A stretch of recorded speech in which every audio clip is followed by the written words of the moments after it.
On parle de la plus grande dissimulation de l'histoire. Des dénonciateurs d'OVNI témoignent au Capitole que les États-Unis sont en possession d'engins non humains depuis les années 1930. Dans une révélation captivante qui pourrait remettre en cause la conception traditionnelle du cosmos. John Ramirez, ancien officier de la CIA, a présenté des preuves irréfutables sur les OVNI qui auraient été dissimulés au public pendant des années. Des témoins, des experts et des initiés partagent leurs récits, tissant une toile d'incertitude, de secrets et de preuves indéniables. Mais pourquoi ces informations ont-elles été dissimulées pendant si longtemps? Serait-ce la preuve indéniable que nous ne sommes pas seuls dans le cosmos? Que se passera-t-il lorsque nous serons enfin confrontés à la réalité qui nous a été cachée pendant des décennies? Rejoignez-nous pour plonger dans le monde énigmatique des OVNI, en épluchant les couches de secrets et en exposant les preuves fascinantes qui nous ont échappé pendant des décennies.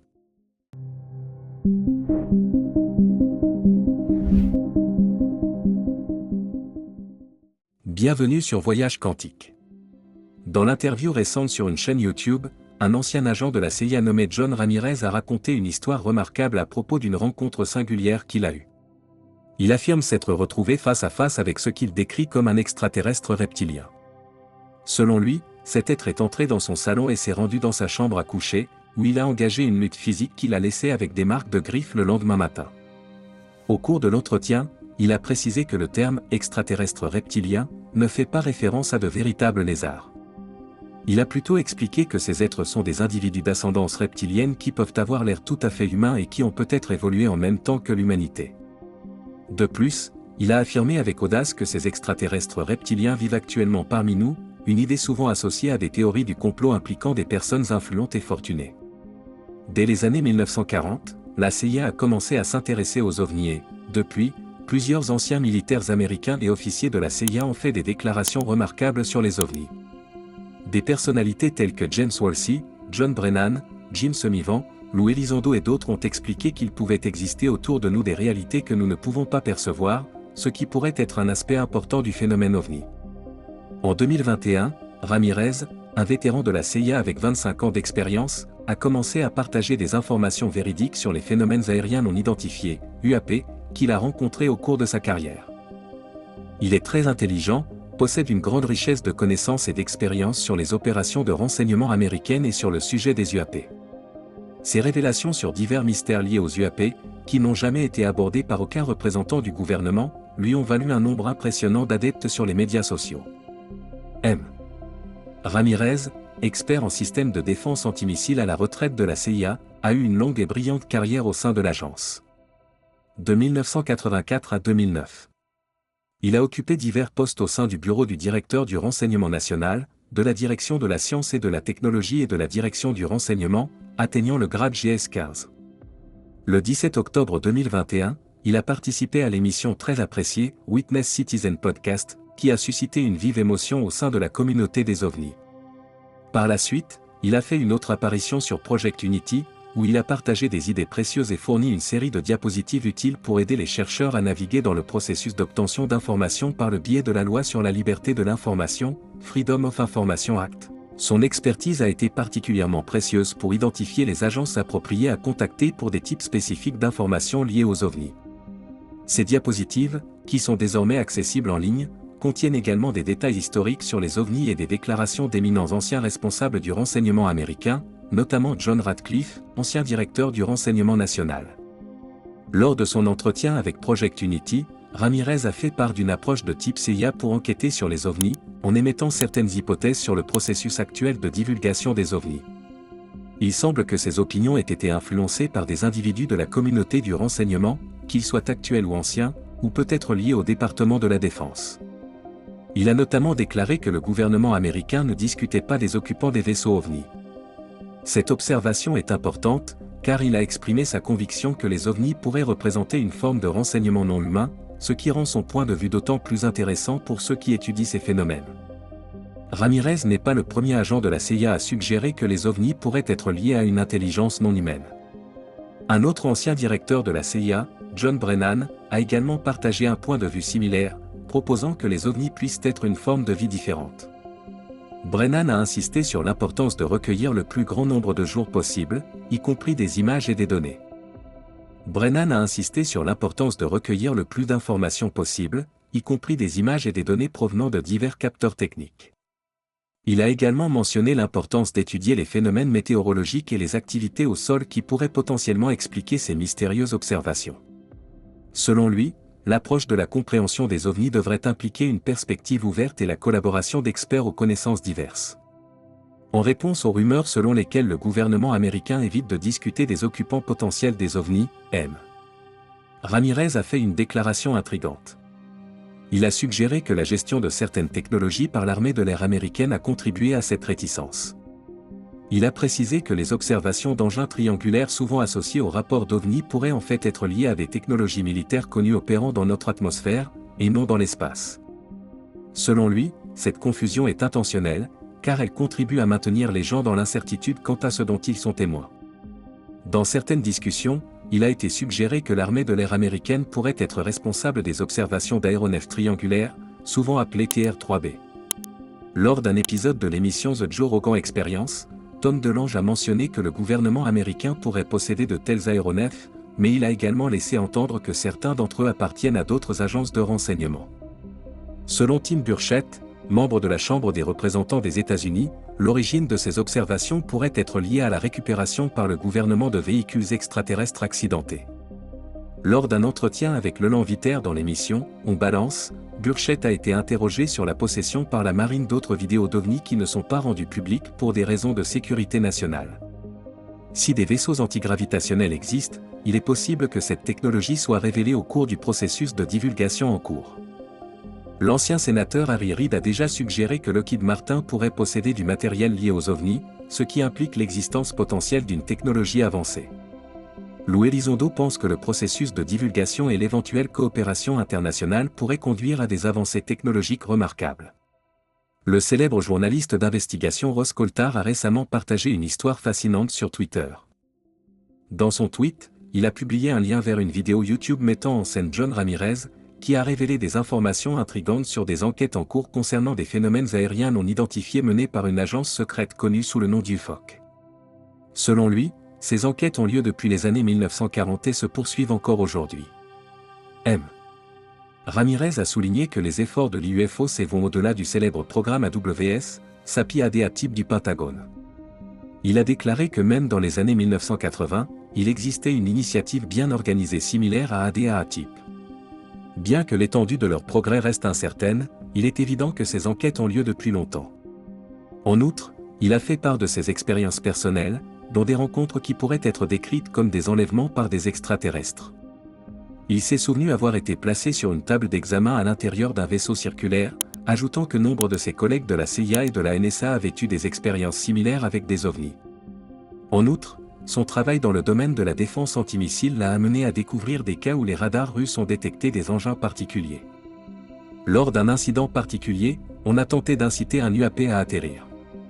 Il a souligné que l'historien de la CIA Gerald N. a écrit sur l'étude des ovnis par l'agence entre 1947 et les années 1990, étude réalisée par une section initialement nommée Office of Scientific Intelligence. Ce qui a attiré son attention, c'est que cette division comptait des experts en sciences de la vie et en médecine, ce qui suggère qu'ils auraient pu être intéressés par l'étude des corps extraterrestres. Il a également fait part d'un incident intrigant impliquant un pilote de l'armée de l'air. Ce pilote volait près du Kamchatka pour surveiller les essais russes lorsqu'il a vu un énorme mur de lumière d'un blanc laiteux s'approcher de lui à une vitesse incroyablement rapide de 6200 mètres par heure. Il pense que les pays étrangers comme la Russie n'ont pas la capacité de créer une technologie antigravité aussi avancée, comme le montrent les observations militaires d'UAP transmoyens, telles que les Tic Tac. Elizondo a abordé ces points dans diverses interviews. Dans l'une d'entre elles, on lui a demandé d'expliquer ce qu'il pensait de la façon dont nos sens limitent notre compréhension de la réalité. Cette question est liée au phénomène des ovnis. Dans une interview accordée à Project Unity, Ramirez a fait part de son opinion selon laquelle les humains sont des hybrides. Il a expliqué qu'Elizondo n'utiliserait peut-être pas le mot « hybridation », mais on s'attend à ce qu'il le fasse un jour. Selon des employés du Pentagone, Elizondo a également évoqué l'idée qu'une intelligence non humaine pourrait être en contact avec les humains depuis très longtemps. Ce concept a été discuté sur le podcast Theory of Everything. Si cela s'avérait vrai, cela suggérerait que nous avons oublié notre propre passé, et que nous risquons de le dissimuler. le fait que nous pourrions être une combinaison d'humains et d'êtres extraterrestres. Sur le podcast UFO Show, animé par Martin Wills Ramirez, il a été question d'une révélation notable concernant un événement potentiel devant se produire en 2027. Cet événement, selon lui, devrait mettre en lumière quelque chose d'une importance significative, incitant la population à se préparer. Il a affirmé que certaines entités, qu'il qualifie de démoniaques, sont présentes sur Terre. Il suggère que ces entités manipulent nos croyances pour créer un doute sur ce que nous tenons pour vrai. Au cours de la conversation, M. Wills s'est enquis des conséquences possibles d'un atterrissage massif de ces entités. Il a partagé son point de vue, expliquant que les discussions en cours aux États-Unis, y compris la législation récente, visent à acclimater la population, à la fois au niveau national et mondial, à l'existence de cette présence énigmatique. Il insiste sur la nécessité de se préparer en connaissance de cause, suggérant que si ces entités devaient se révéler sans compréhension préalable, une panique généralisée pourrait s'ensuivre. M. Ramirez souligne que des mesures proactives sont prises au sein de certains segments du gouvernement pour faire face à cette situation. Il fait allusion à un calendrier mis en place en 2017 établissant une fenêtre de 10 ans pour les préparatifs. Il cite également les déclarations faites par lui Elizondo plus tôt dans l'année, suggérant que des révélations importantes auront lieu d'ici 2027. Il maintient que les personnes au sein du gouvernement sont conscientes des développements imminents et du peu de temps disponible pour la préparation du public. Ce changement d'approche, depuis des décennies de silence jusqu'à une reconnaissance accélérée, représente une progression notable. Des physiciens et des astronomes récemment interviewés par The Hill ont également évoqué les allégations selon lesquelles le gouvernement américain aurait dissimulé des preuves de l'existence de multiples sites d'écrasement d'engins extraterrestres. Pour aller au-delà de la simple spéculation, les experts estiment que le pays a besoin d'un plan bien conçu pour recueillir des informations plus concrètes. Ce mercredi, la commission de surveillance de la Chambre des représentants organise des auditions sur les phénomènes aériens non identifiés, également connus sous le nom de UAP, Unidentified Aerial Phenomena. Au cours de ces auditions, l'accent sera mis sur les récits de pilotes de l'armée américaine qui ont été témoins d'engins étranges se déplaçant d'une manière qui défie la technologie humaine connue. En outre, David Grush, ancien officier de l'armée de l'air et du renseignement, a fait part de ses inquiétudes quant à l'existence d'une dissimulation. Il est remarquable que ces auditions s'inscrivent dans le cadre d'un effort plus large et bipartisan du Congrès pour répondre à une question longtemps éludée: l'armée américaine a-t-elle rencontré des engins ou des êtres venus d'autres mondes? Cette évolution significative vise à attirer l'attention sur le sujet et à lui conférer une plus grande légitimité. En juillet, le chef de la majorité au Sénat, Chuck Schumer, a présenté une nouvelle loi qui obligerait le Pentagone, c'est-à-dire le ministère de la Défense des États-Unis, à partager toutes les informations qu'il a recueillies sur les rencontres avec les services de renseignement non humains et d'autres UAP. Cependant, les scientifiques ont un dicton qui dit que le pluriel de l'anecdote n'est pas une donnée, ce qui signifie que ce n'est pas parce que plusieurs personnes partagent leurs expériences qu'il s'agit nécessairement d'informations scientifiquement valables. Ils estiment que si ces affirmations, comme celles de Grush et d'autres, sont intrigantes, elles manquent de preuves substantielles pour faire l'objet d'une étude scientifique. En juin dernier, Grush, un fonctionnaire du National Reconnaissance Office du ministère de la Défense, a révélé qu'il avait découvert un programme secret de récupération de crash lié à l'UAP. Malheureusement, il n'a pas été autorisé à y accéder. Selon lui, ce programme portait sur la récupération de véhicules techniques d'origine non humaine, qu'il décrit comme des engins spatiaux exotiques ayant atterri ou s'étant écrasés. Malgré son passé distingué de vétéran décoré et d'ancien officier de renseignement, Grush n'a pas pu fournir de preuves concrètes à l'appui de ses affirmations. Bien qu'il affirme avoir vu des documents classifiés, il ne les a pas rendus publics. Grush affirme que le Pentagone possède une douzaine de vaisseaux spatiaux extraterrestres ainsi que les corps de leurs pilotes. Cette affirmation n'est toutefois pas étayée par des preuves suffisantes. David Kipping, astrophysicien à l'Université de Columbia, spécialisé dans la recherche de signes de vie sur des planètes situées autour d'autres étoiles, a fait part de ses réflexions. Il a trouvé la nouvelle passionnante, mais a considéré qu'il s'agissait d'un autre exemple d'histoire personnelle sans preuve concrète. Il a mentionné que les affirmations de Grush sont basées sur des fuites de vidéos du Pentagone et des rapports de première main sur des comportements étranges manifestés par des avions, qui ont attiré l'attention de hauts fonctionnaires du Congrès et du ministère de la Défense au fil des ans. En 2017, le New York Times a révélé l'existence d'un programme secret du Pentagone visant à repérer les objets volants non identifiés, lancé à la demande de l'ancien leader de la majorité au Sénat Harry Reid en 2020, le Pentagone lui-même a publié 3 vidéos peu claires montrant des UAP. Ces événements font partie d'une enquête plus large au sein de l'armée, qui a conduit à un rapport accessible au public du bureau du directeur du renseignement national en 2021, selon. Ce rapport fait état de cas où les UAP ont présenté des comportements de vol inhabituels, bien que des explications naturelles aient également été envisagées. Un rapport ultérieur, publié en 2023, s'est penché sur la question, identifiant plus de 170 cas méritant un examen plus approfondi. Certains de ces cas semblent impliquer des schémas de vol inhabituels ou des capacités de performance exceptionnelles. Tous les cas de keeping signalés impliquent que quelque chose d'inhabituel est en train de se produire. Grush, en tant que membre de la task force interne de l'UAP, est considéré comme une source digne de confiance par Keeping, qui ajoute qu'il n'y a aucune raison de douter de l'honnêteté de Grush. Cependant, après cette décennie de débats sur la culture des ovnis, les théories du complot et le scepticisme.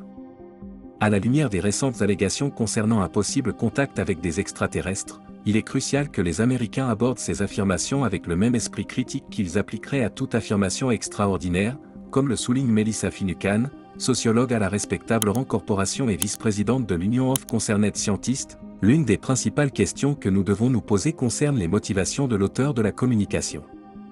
Qui a partagé cette information ? Il est essentiel de se demander pourquoi il divulgue ces détails et s'il possède la formation ou l'expertise nécessaire en la matière. En outre, il est essentiel d'évaluer tous les préjugés potentiels qu'il pourrait avoir pour garantir une évaluation équitable. Un autre aspect essentiel à prendre en considération est celui des avantages potentiels qu'il y aurait à appliquer une approche scientifique rigoureuse et systématique à ces allégations, ce qui nous permettrait de mieux déterminer leur crédibilité et leur fiabilité. En outre, la transparence de ces allégations est de la plus haute importance. La crédibilité de l'information augmente considérablement si elle provient d'un ensemble de données publiques que d'autres scientifiques peuvent vérifier de manière indépendante. De même, il est essentiel de s'assurer que les sources sont indépendantes les unes des autres afin d'éliminer le risque de contamination croisée ou de collusion, qui pourrait nuire à la crédibilité des affirmations. Selon David Spergel, astrophysicien de renom, les comptes rendus actuels de Grush et du Pentagone ne répondent pas aux normes scientifiques nécessaires. Ils manquent de preuves concrètes et ne fournissent que des rapports anecdotiques ou isolés, sans précision de lieu ou de site. Avi Loeb, astronome à Harvard, soulève un point éthique important: s'il existe de véritables preuves de l'existence d'objets extraterrestres, elles devraient être partagées avec l'ensemble de l'humanité, plutôt que d'être gardées secrètes à des fins nationales.